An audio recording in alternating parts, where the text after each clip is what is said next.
Alright, it is what is today? Saturday, March 28th, and it is the first weekend of season here in Tennessee. Well, I guess it's the first weekend, you could say that. It's not the true season, but it's juvenile weekend. We got Blake back here.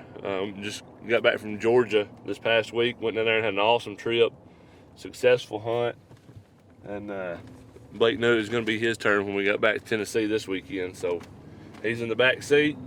We've got 2 or 3 birds kind of roosted. I watched them walk into this patch of woods, and I never did hear them fly up, but I do know which direction they were going, so I think we'll probably be able to get set up. I went and watched them again yesterday morning, and they've kind of got an actual pattern. They roost in this big patch of timber. They come down into this little field, and they fly across the road into a big cattle pasture that's really wide open. So I think they'll probably do the same thing. Hoping they're going to do the same thing, because that's where we're going to be set up waiting on them. Should be a good morning. Temperature 68 degrees. That's super warm for March here in Tennessee. We're usually got our deer hunting clothes on, don't we, Davo? Yeah, usually freezing. So, pretty excited to get in the woods. I'm ready to see Blake hammer one down. How about doing a fly down? Absolutely.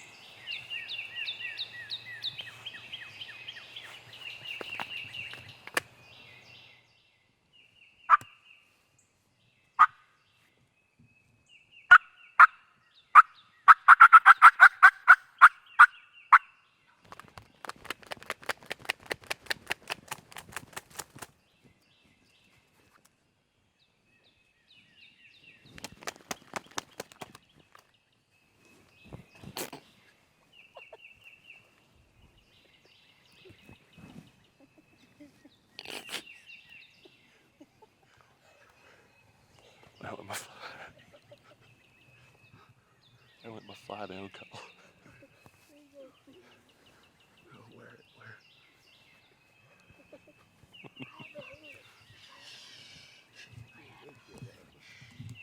So do I.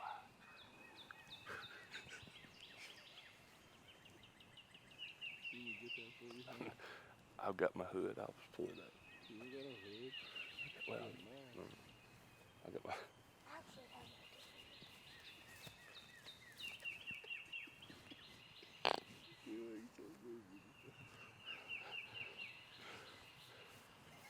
If I ever go bald, I'm just gonna get real tree tattooed on my head. I don't have to worry about a hat.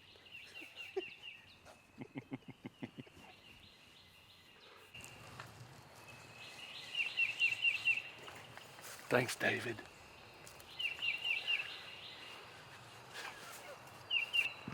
That's better.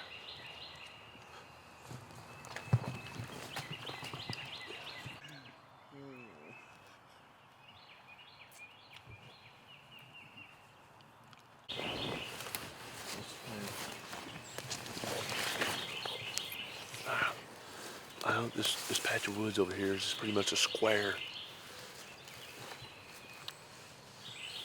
And I'm guessing that they've dropped down into those hollers. It's kind of drops down into a little valley down there. It's all open hardwoods. So we'll be able to get a little bit closer, but we definitely won't be able to go up over that hill. Just have to get up on top and call and see if we can get him to gobble, maybe just try to locate him. He was, like I said, he was super aggressive towards some other gobblers down here yesterday, so we do have the strutter decoy with us. If we can get up there and get him gobbling, see where he's at, might be able to make a move on him.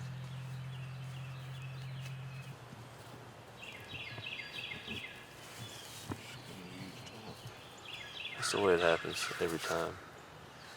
We were just fixing to get up and start making a move on this bird we heard gobbling this morning. And one of the birds that he ran off yesterday snuck in behind us. Hasn't said a peep all morning, or that we could hear anyway. He took off running around. I grabbed the strutter decoy and held it up and called to him. He's calmed down enough to stand out here and gobble at us. So now who knows if he'll calm down enough to come in. There's no telling. But at least we know he got him calmed down enough where we didn't spook him.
Sure. Come on. You gotta go. Come on, I got it.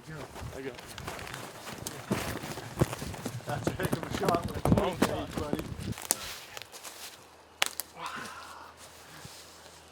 Good job, buddy. Thanks. Ah, he's muddy. All right, we're gonna do a better interview, but we're gonna go ahead and get out of here. This is that satellite bird. We know that big gobbler's still over here. Probably got some hens with him, and we've still got Brady at the house. He's hunting this morning, just not with us.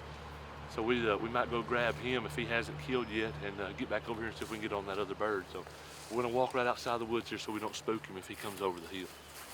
Let's go. Boy.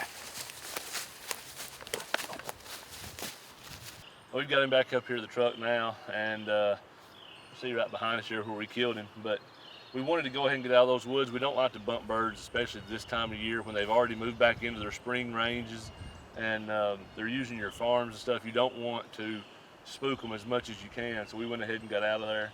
We know we still got Brady with a tag for this weekend, the rest of the day today and tomorrow. But it was an awesome morning. I'm glad you got out of bed. Hear it. Ladies and gentlemen, day number 2 of the Tennessee Juvenile hunt. Got Brady back out here with us this morning. And as you can hear behind me, the wind is absolutely whipping it. So I don't know if we'll hear any gobbles this morning or not. A bunch of rain came through last night, some bad storms. And got everything soaking wet. And the wind's backside of it pushing it out. So generally, in my experience, they don't gobble real good on mornings like this. The only hopes that we've got is after Blake killed yesterday, we drove down the road here and we've seen 2 strutters and how many, 5 or 6 hens? I only saw 3, but you said they've been running about 4 or 5 hens. Yeah, of course they could have bred a bunch of them by now, but I've seen them right up here on top of this little hill here, this fence gap. They're just coming down off the mountain up here, coming down into the cattle pasture. So we're gonna go right to that fence gap where they were at yesterday morning and stand right there and see if we can hear them gobble, maybe get a pinpoint on them. I'm hoping they're not roosting right there where that was, but I wouldn't think they are. I think they're probably gonna be higher up, but we'll just have to wait and see how it goes. It might turn out to be a long morning. Might have to deer hunt them a little while if they're not gobbling, just to, I don't know, set up and maybe they'll be out moving around. I might could ease up to the fence row right there and peek out into the field. See if they're around there. Yeah, I mean, one bad thing is that hill right there is about as far as you can see because it rolls around. Yeah. I mean, we know that's where they roost at every year on that point right there. It's definitely a roost side, but like you said, that wind's coming from that direction. The wind's coming this way. I mean, it could be on around the other side of the mountain. I don't know.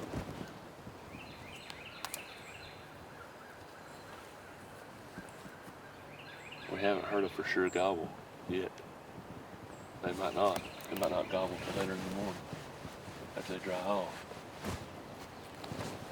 They might fly down and stand in one spot for 2 hours, drying off and preening. You know how they do sometimes. Did you hear him? I got on out here around to the right a little bit more. I could hear up the hill. And there, sure enough, there is a gobbler right up there where we thought. They're not 200 yards straight up the hill from us. It's just so dang windy we can't hear them. But he gobbled. I mean, you can almost see the flat right up there that he gobbled. We're gonna go ahead and get set up right here. We can hit these trees right, because they're just right up on top of the hill. Yeah. Yeah, I'll put it out just right there in the edge. Might even get set up right in here, one of these logs or something.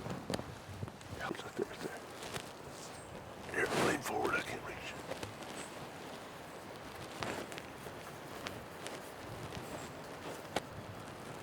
Here, when he boy, he is behind us.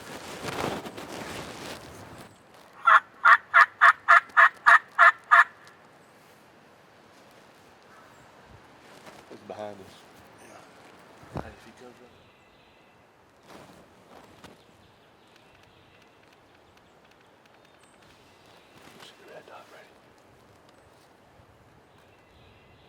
You see it? Is it too bright? Too big? Too bright? All right, tell me when. There. So you can see it right on that decoy? Okay.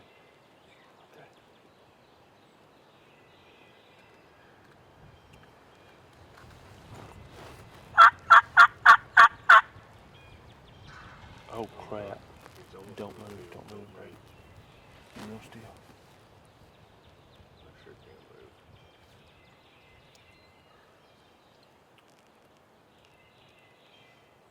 Let's see if I can get an eye on it.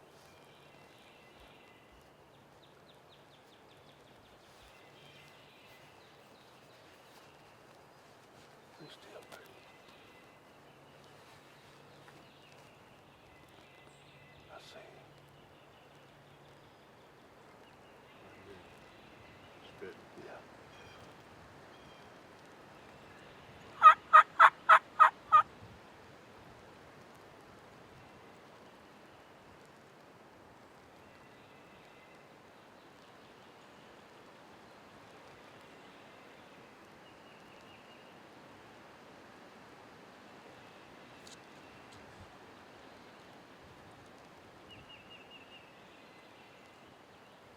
See the decoys?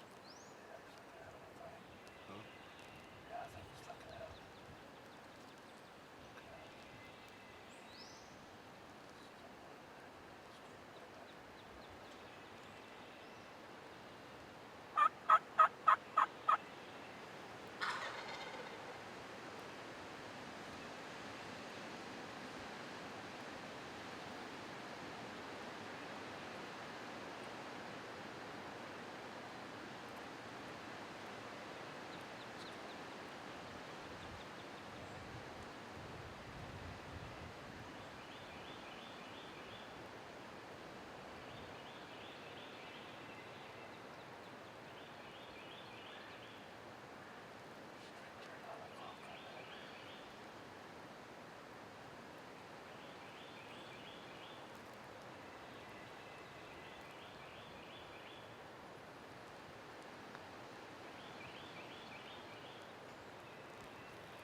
You got it, buddy.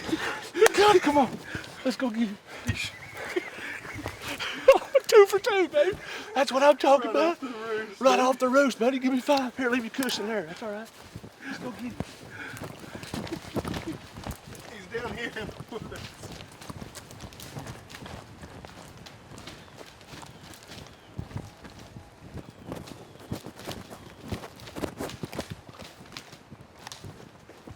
Oh, you drilled him, buddy. Hey, you drilled him. You don't have to worry about him going anywhere. He's smoking. Come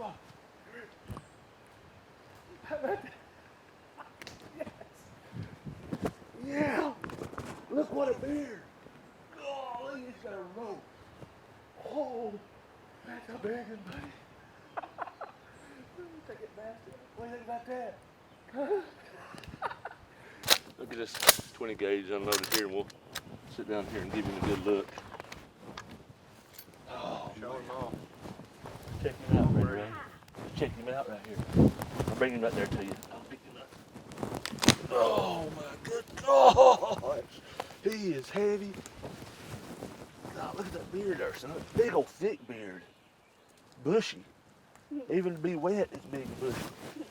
All right. I'll let you sit down behind him. Spread him out there. Spread them feathers out there at the bottom. One hand right there on that one. One hand right there on that one. There. There you go, bud. Hey, becoming a professional, ain't you? Oh, me. That's awesome, man. And we were just talking about it. Wouldn't have never believed this morning would have happened that quick and had a hunt that good with this wind and the rain last night. This bird was just ready. He was fired up. He was ready. When you went to bed last night, did you think you were going to get one this morning? Or you didn't know? I didn't know. Didn't think so? Well, you did. You did perfect. And that was his first time ever. We talked about this yesterday with Blake, transitioning out of that hub style blind. When they get older, they can handle the gun better, and they know when to move, when not to move. And I have to admit, these two have been hunting for quite a while. So I mean, they're probably a little bit more advanced than some their age, because we've just had them out, and of course they've been running with me and David, and we've been teaching them everything we know. But that little blind right there, that is the perfect transition from that hub style. And as you could see from this morning's hunt, it worked again, didn't it, buddy? Mm-hmm. 2 days in a row, we're walking out of the woods with the bird over our shoulder.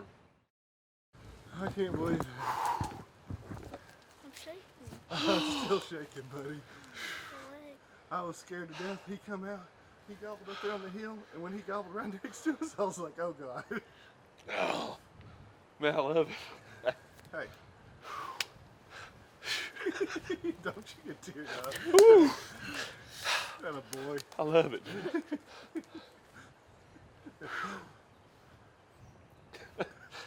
You did that all on your own, Brady. That was You impressive, did. buddy. Hey, that's the first one you've ever killed where you're holding the gun and everything all by yourself, man.